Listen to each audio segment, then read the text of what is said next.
Yes, be ready. Start.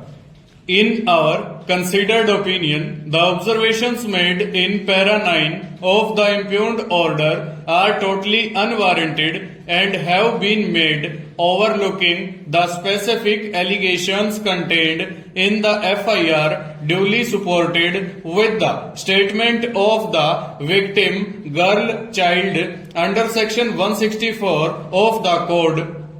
In a case containing such serious allegations, the High Court ought not to have exercised its jurisdiction in granting prosecution protection against arrest, as the investigating officer deserves free hand to take the investigation to itself logical conclusion. Stop. It goes without saying that appearance before the investigating officer who has been prevented from subjecting respondent number 1 to custodial interrogation can hardly be fruitful to find out the prima facie substance in the allegations, which are of extreme serious in nature.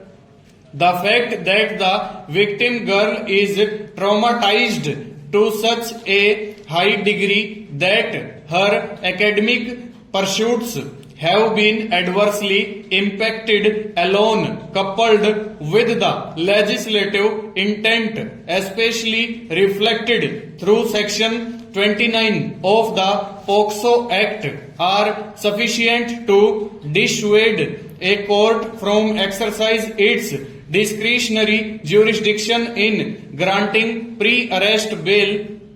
It may be true, as pointed out by learned counsel appearing for respondent number 1, that charge sheet has already been filed.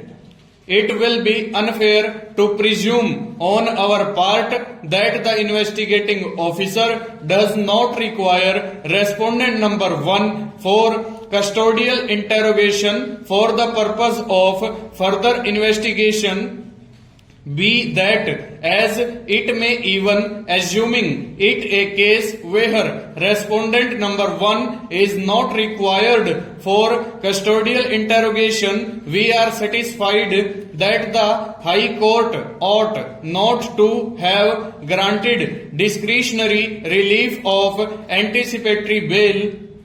We are dealing with a matter and wherein the original complainant appellant herein has come before this court praying that the anticipatory bail granted by the High Court to the accused should be cancelled.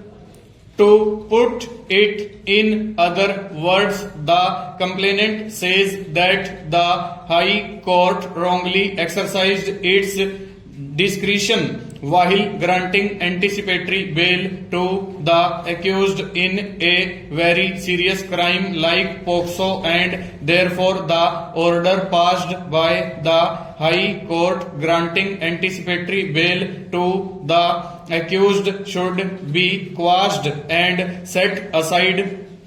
It in many anticipatory bail matters we have noticed one common argument being canvassed that no custodial interrogation is required and therefore anticipatory bail may be granted.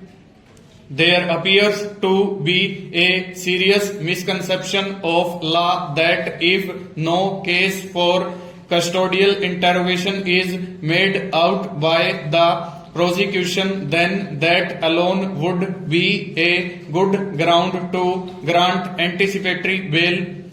Custodial interrogation can be one of the relevant aspects to be considered along with other grounds while deciding an application seeking anticipatory bail.